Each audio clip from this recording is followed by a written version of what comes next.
Hello, you're watching Vnews Bulletin. From another headlines as usual. President pays working visit to Vĩnh province. Defense Minister delivers speech at Shangri-La Dialogue. And later on, foreign arrivals to Vietnam shows in May. Let's begin our bulletin with later news. First of all, report on recent activity by State President Nguyễn Phúc. On the afternoon of June 11, State President Nguyễn Phúc visited and offered incense as a monument in tribute to former Prime Minister Võ Văn Kiệt in Vũng Liêm District, Vĩnh Long Province. The state leader affirmed that the spirit of innovation, dare to think, dare to do, and dare to take responsibility of the former Prime Minister has always been an example and source of encouragement for all officers and party members. On the same day, President Phúc visited Quốc Thảo Company in Long Hồ District, a typical enterprise of Vĩnh Long Province. The enterprise, which specializes in the production and processing of agricultural products for export to the US and Europe, is creating jobs for nearly 600 people. The President praised the company's operation model, where there is a close connection between business and farmers. The business model should be replicated in Vĩnh Long as well as in other localities, Phúc said, stressing that the local authorities should continue accommodating and supporting businesses. Coming up now, report on recent activity by Prime Minister Phạm Minh Chính. On the afternoon of June 11, Prime Minister Phạm Minh Chính worked with leaders of the Hà Tĩnh Provincial Party Committee. The provincial leaders briefed the Prime Minister about outstanding results that the province had achieved over the years. They suggested the government and Prime Minister allow the province to expand Vũng Áng economic zone and consider the termination of the project to exploit iron ore from Thạch Khê mine, among others. Praising achievements Hà Tĩnh has gained over the past years, the government leader also pointed out a number of limitations as well as ensures that the province needs to pay attention to for rapid and sustainable development. Accordingly, Hà Tĩnh should focus on attracting investment to build Vũng Áng economic zone into a multifunctional economic zone, and at the same time take measures to effectively exploit the potential of Vũng Áng Sơn Dương seaport. The Prime Minister also emphasized that the province and relevant ministries need to study carefully and soon have answers on whether to continue or close Thạch Khê mining project. On the same day, Prime Minister Phạm Minh Chính visited the Đồng Lập T-Junction, a national special historical relic site. The T-Junction was the most important transport intersection on the legendary Trường Sơn Ho Chi Minh Trail during the wartime. The relic site was built in the memory of heroic martyrs who sacrificed their lives for national liberation. The same day, the Prime Minister visited heroic Vietnamese mother Nguyễn Thia, who lives in Hà Tĩnh City's Thạch Quy Street. He affirmed that the party, state and people always remember the memories and sacrifice of wounded and sick soldiers, martyrs and people who meritorious services to the revolution. He also visited Nguyễn Văn Minh, a pre-revolution official living in Thạch Hà Township, Thạch Hà District. The Prime Minister asked local authorities to pay due attention to the material and spiritual life of policy beneficiary families and those who render services to the nation's revolutionary cause. Defense Minister General Phan Van Giang is leading a Vietnamese delegation to the 19th Shangri-La Dialogue from June 10 to 12 in Singapore. On June 11, the 19th Shangri-La Dialogue in Singapore began its first official meeting day, focusing on the topic of security and stability in the region. Attending the event, Minister Phan Van Giang delivered an important speech on Vietnam's policies of strengthening defense capabilities. The viewpoint of Vietnam is to build and strengthen national defense capabilities to protect the country and protect peace, Giang opened his speech. Vietnam wishes to expand defense cooperation, jointly solve common security challenges on the basis of respecting each country's independence, sovereignty, and territorial integrity. and in accordance with basic principles of international law, he went on to say.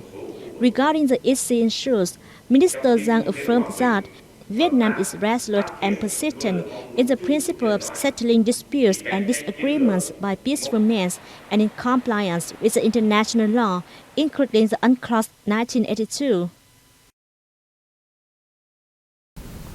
As of May 20th, Vietnam's banking system had injected some $43 billion into the economy this year, a 7.6% increase compared to the end of 2021. The figure also reflects rising capital demand for production and business activities and a bright outlook for economic recovery. Many banks posted positive credit growth figures in the first 5 months of 2022, with loans up sharply year-on-year and compared to the end of 2021. According to analysts, rising capital demand is a key indicator of strong economic recovery and development. Looking at market indices, as pros, for example, there was a huge boom posted in the first quarter of this year, when the economy begins to recover and when demand in all production categories increase, demand for capital will also rise. Credit has increased about 8 to 9% to finance the recovery of business. BIDV is focusing on lending to priority areas, assessed by the state, and the consumption needs of individual customers. Credit growth is 2 to 3 times higher than in 2021, reflecting the positive recovery in the economy. Credit growth also expresses the companionship, interest, and support from the government and the banking sector towards the businesses. This also helped to strengthen the confidence of enterprises in increasing investment in production and business from now to the end of the year, promoting economic growth and contributing to stabilizing the macroeconomy. Credit will support both businesses and business households with strong acceleration in credit demand. Many banks are expected to increase credit growth throughout the year to meet demand among businesses and the economy. According to the Container Port Performance Index 2021 report, which was developed and published recently by World Bank and SP Global Market Intelligence, Cái Mép Port Vietnam was ranked 11th among the 370 most efficient container terminals or port clusters globally. The CPPI report is developed annually to evaluate the worldwide seaport efficiencies based on criteria related to the total time needed for completing the loading and uploading container of each voyage at the port for the entire year. Vietnam has several ports ranked in this list, in which Cái Mép Port ranked 11th by the Statistical Approach Index, increased by 38 places compared to 2020, and ranked 13th by the Administrative Approach Index, increased 5 rankings against 2020. In Cái Mép Thị Vải area, Tân Cảng Cái Mép International Terminal under Saigon Newport Corporation currently holds 40% of the market share, with 10 international service routes weekly connecting with North America, Canada, Europe, and Inter-Asia. The data was provided by the world's 11 largest shipping lines for a total of 370 global terminals or port clusters. To promote the application of information technology in teaching and management, many localities nationwide have built and put into operation the Intelligent Education Operations Center model in recent times. More in the following. Previously, teacher Pham Van had to carry his lesson plans and read books to every class, but everything he needs is now stored in the VNG2 application on his computer. From preparing lesson plans directly on the system to managing student records and exchanging contact information with students' parents, everything can be done quickly and conveniently. The app helps teachers like me manage classes better, whether offline or online. It also provides resources for students to submit homework or do research prior to each lesson. Teaching and student management is to involve stacks of papers, but all is now digitalized. With just a tap or click, teachers and school managers can keep track of students' progress.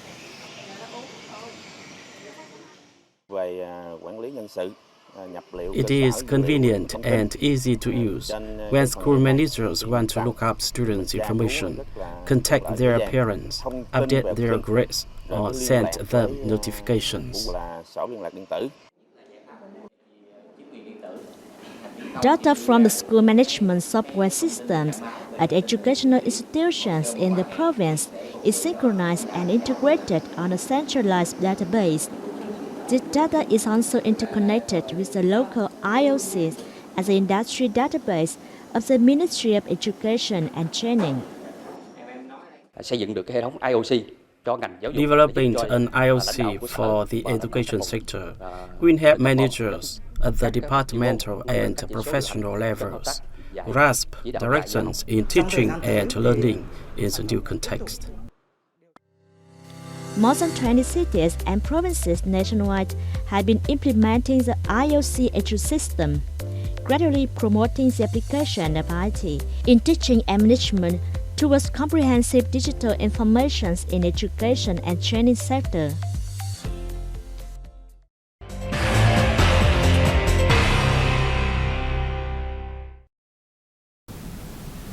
Vietnam welcomed some 172,000 foreign visitors in May, representing a month-on-month increase of over 70%, up 12.8 times against the same period last year, according to the General Statistics Office. In the first 5 months, Vietnam greeted 365,300 foreign arrivals, or a 4.5-fold rise against the same period last year. The General Statistics Office attributed the increases to tourism reopening and resumption of international flights to Vietnam on the occasion of the SEA Games 31. However, the number of foreign arrivals in May was 95% lower than the same period in 2019, when the COVID-19 pandemic yet broke out.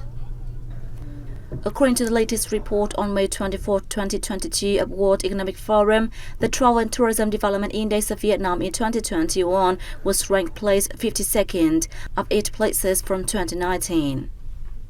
Foreign arrivals entering Vietnam via all border gates have been no longer required to fill and submit health declarations forms from April 27th. The Southeast Asian country also decided to scrap COVID-19 test requirements for foreign visitors from May 15th. Crepe myrtle trees bloom along the streets of Hanoi every spring and summer, making the heart flutter from their gentle and poetic beauty. Now let's take a look. And that's wrap up our news bulletin. Thanks for watching and see you next time.